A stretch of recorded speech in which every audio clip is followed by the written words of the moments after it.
भगवंताचे नाम हे प्रारब्ध भोग. भगवंताच्या नामाचा संबंध प्रारब्धाशी कसा आहे, असे पुष्कळ लोक विचारतात. हा प्रश्न एका दृष्टीने फार महत्त्वाचा आहे. बहुतेक लोक प्रारब्ध टाळावे म्हणून काम घेतात. देहाचे सुखदुःख हे माझेच सुखदुःख आहे, असे वाटते त्यांना. देह सुखी तर मी सुखी आणि देह दुखी तर मी दुखी, अशी त्यांची मानसिक अवस्था असते. पण प्रारब्धाचे भोग हे आजपर्यंत कोणालाच चुकले नाहीत. मग कसे करावे? इथे असे लक्षात ठेवावे की प्रारब्धाची गती फक्त देहापुरतीच असते. म्हणून ज्याची देहबुद्धी कमी झाली तो देहाच्या सुखदुःखाने व सुखी दुःखी होत नाही. नामाने देहबुद्धी कमी होते. म्हणून नामात राहणारा मनुष्य प्रारब्धाचे भोग भोगीत असता तो आनंदात जातो. भगवंताच्या नामापुढे त्याला प्रारब्धाची किंमत राहत नाही. भगवंताच्या नामात फार सामर्थ्य आहे. पूर्वी घडलेले अपराध नाहीसे होते. वाया गेलेल्या माणसाच्या मुखी भगवंताचे नाम येते. हा सर्व प्रार्थनेचा, सेवेचा व पूजेचा राजा आहे.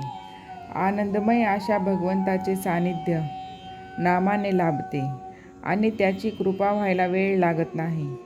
किंबहुना ज्यावर भगवंताची कृपा होते त्याच्याच मुखात भगवंताचे नाम येते. सर्व काळी, सर्व ठिकाणी, सर्व अवस्थांमध्ये कोणालाही करता येण्यासारखे भगवंताचे नाव हेच एक साधन आहे. उपाधी अत्यंत कमी असलेल्या निरुपाधिक भगवंताशी नाते जोडायला त्यांचे नामस्मरण हे एकच साधन नाही. खरोखर किती प्रकारांनी अखंड नामात राहणे यालाच मोक्ष म्हणतात. अखंड नामात जगणे यालाच पराभक्ती म्हणतात. जो नामात अखंड गुंतला त्यालाच संत म्हणतात. नामात प्रेम येणे ही संताची खरी खूणच आहे. भगवंताच्या नामाला कधीच विसरू नये. प्रारब्धाच्या भोगांना न कंटाळता भगवंताने ज्या स्थितीत आपल्याला ठेवले असेल त्यामध्ये समाधान मानावे, पण केव्हाही त्याच्या नामाला विसरू नये. नामाने पापी माणसे पुण्यवान बनतात. देहबुद्धी कमी होते, पण हेच ते पुण्य आणि ते भगवंताच्याच नामाने प्राप्त होते. कलीची सत्ता नाहीशी होते. वाईट आणि विषयाच्या वासनेने बुद्धी भ्रष्ट करणे हेच कलीचे मुख्य लक्षण होय. त्याच्या मुळावर घाव घालण्याचे काम हे भगवंताच्या नामाने होते.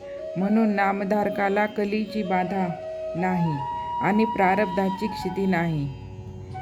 भगवंताचे नाम हे पुण्य शरीर बनते.